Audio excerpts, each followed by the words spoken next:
Welcome back, Magic fans. I've got a really cool card trick to show you today.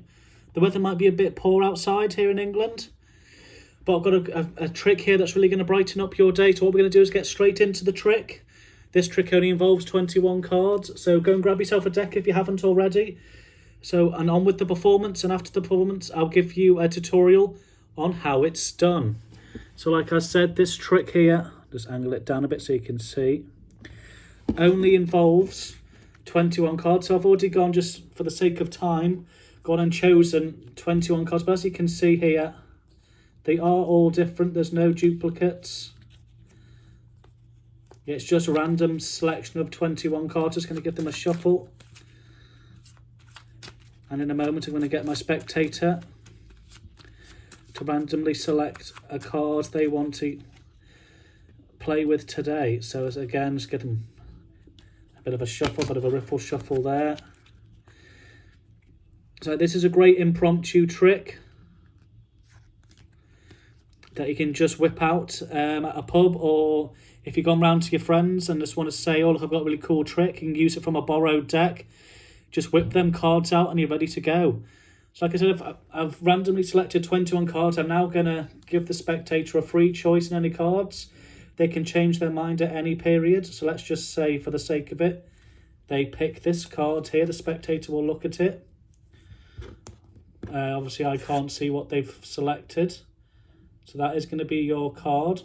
It's going to be placed back into the deck nice and clean. Like that, and again, it can be either shuffled from your spectator, or obviously in my case, I'll have to shuffle for you. Just so the spectator knows that their card is somewhere lost within the 21 cards. So now what I'm going to do is I'm going to get the spectator to look for their card. Don't let me know what your card is. All I want you to, I'm going to deal them into 3 piles. All I want you to do is at the end of the dealing, I want you to say whether it's in pile 1, 2 or 3. So, obviously, we'll start doing this now.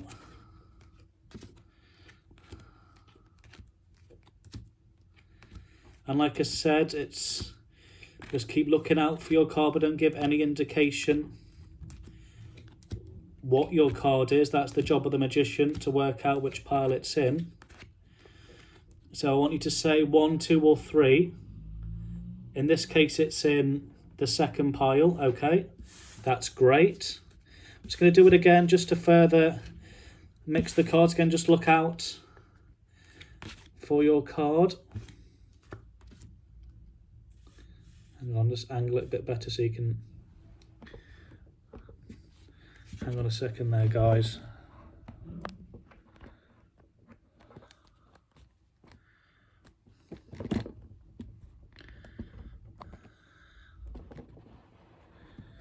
Just so you can see it better. Okay, so we'll continue. Just look for your card in one of the piles.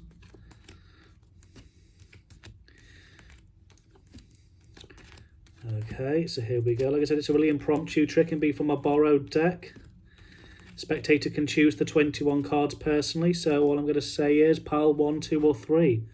It's in this pile, the third one. Okay, that's brilliant. And as the magician, I'm starting to get, so it was in pile 2 and then now pile 3. Okay, I'm starting to get a feel for what your card might be. Okay, just think about it in your mind, whether it's a black card, a red card, picture card. Is it a high card? Just want you to start thinking and also remembering which pile it's in. And of course, here comes the final deal. Is it in pile 1, 2 or 3? Pile 2? Okay. So it was in pile 2 to begin with. Then it jumped to pile 3 and then back to 2. Okay, I'm just going to try and get a sense of what your card is. Actually, just name your card. The 5 of spades. Well, this here is your card, the 5 of spades. So if you want to know how the trick's done, just stick around for the tutorial. Obviously this is better when you've got an audience around you. Obviously for the purpose of this video, it's through a video, so it's not as powerful. But trust me, when you go out and perform this, which you'll be able to do straight after this video, it's a really quick, easy, impromptu, beginner's level card trick. You'll be able to go out and amaze friends and anyone. And it's like I said, if this is your first trick you're learning, that's brilliant. It's a really great beginner's trick. But it still makes you look like a mind reader and card manipulator because it's such a powerful trick, but yet so easy to perform. So with this, it requires no setup whatsoever. That's the amazing thing. This is something you can literally do with a borrow deck. You could be at a bar or in school and someone says, oh, can you show me a trick with these cards? So it doesn't require any setups. You can say, yeah, you go ahead and do that. Shuffle the cards as many times as you want, and then say to your spectator or to your audience, what I want you to do is from that deck, I want you to pick out 21 cards. Obviously, I've already done that for you. So once you've got your 21 cards, again, you can get the spectator to quickly again to shuffle, just so there's no way the magician can know the order or any possibility of what cards have been selected, which then makes the trick at the end even more mind-blowing, that they don't know any of the cards to begin with during the trick or at the end, yet they're still able to locate your card and know what your card is. So you've got your 21 cards in your hand. They've been shuffled by you or by the spectator or by both. It really doesn't matter. Then they really do get a free choice. Say they select this one. For the purpose of this trick, I'm going to see what it is. So they've chosen the Queen of Hearts. And again, there's many different ways you can get them to put it back into the deck. You can even hand the deck to the spectator and say, place the card in any way you like and mix it. I'll turn my back so you don't see where you place the card in. So once you're happy, that the spectator's happy, that there's no way you could possibly know the order, you then say, what I'm going to do now for you is I'm going to start dealing down, and as you say that, start dealing down cards into 3 piles at the end of it. You will see your card. Don't let me know which is your card, but just let me know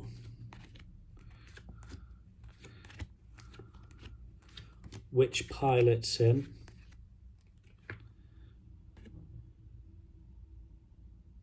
Hang on.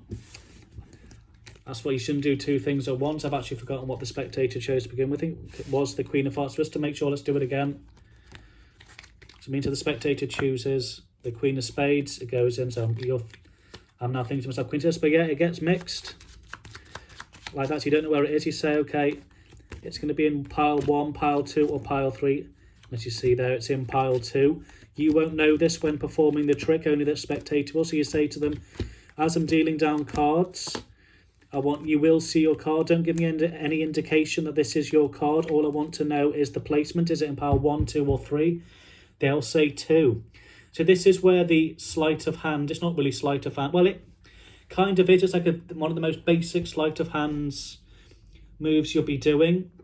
Like I said, if you're new to magic, this is super simple. All you do is you want to make sure that the pile that the spectator's card is in goes in the middle when you start to redeal. So you can go ahead and pick pile 3 because you know that's not the spectator's card.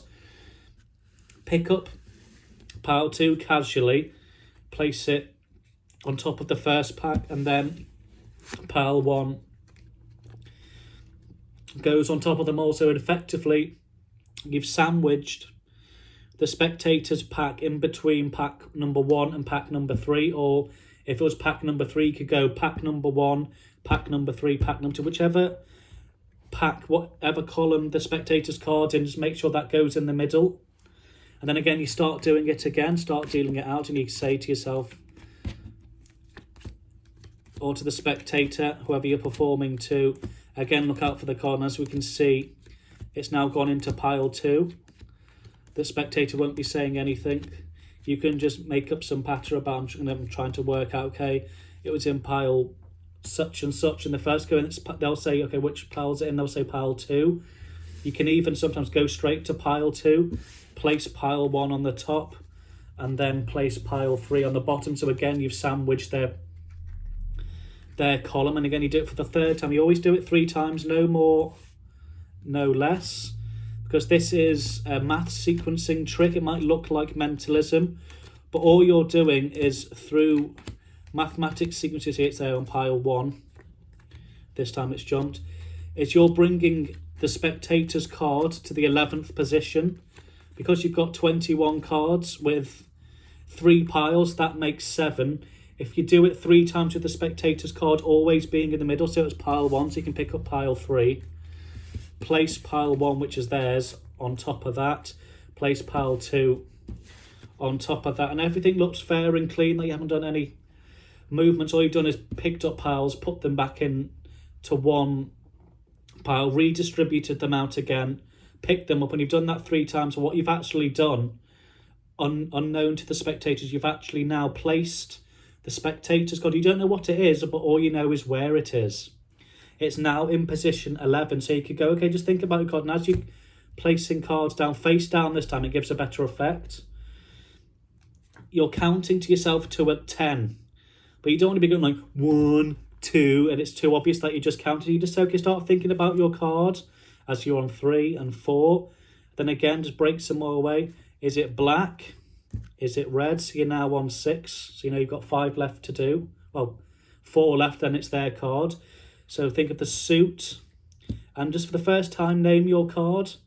And they'll go Queen of Spades. And then you can reveal that the next card is their selection, the Queen of Spades. And it gives an amazing reactions that they won't be able to explain how you've done it, because if they go to try and do it, they won't know the secret technique of placing their column in the middle, and it will go wrong for them no matter how many times they try. But if they ask you to do it again, it's clean. There's no gimmicks. There's no setup. You can literally go and perform that again and say, okay, choose a different card.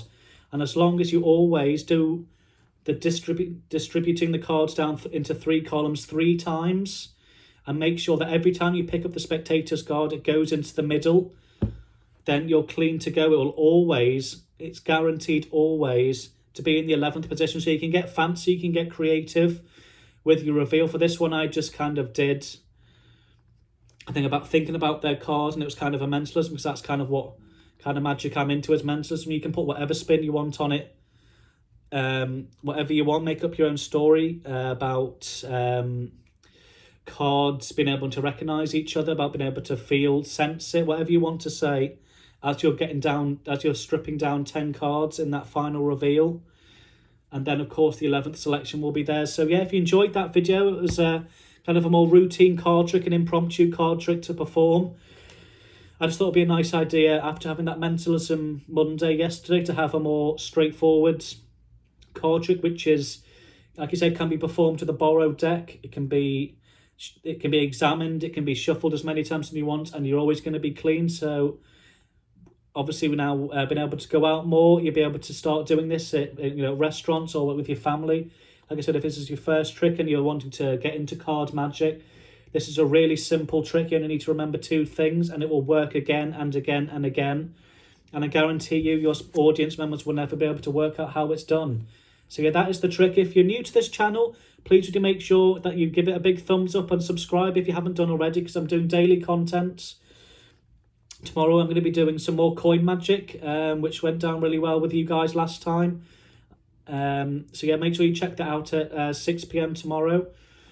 And make sure you've turned on them notifications just so you don't miss any of my content. And just let me know in the comments whether there's any magic stuff you want me to teach or show you a performance of. Like I said, if you wanted to learn some sleight of hand, some techniques, how to control cards to certain positions or stuff like that, or just different types of card tricks, if you want maths tricks, mind reading tricks, just let me know in the comments what you want. And just stay safe, and I'll see you tomorrow at 6 p.m. Thank you for watching.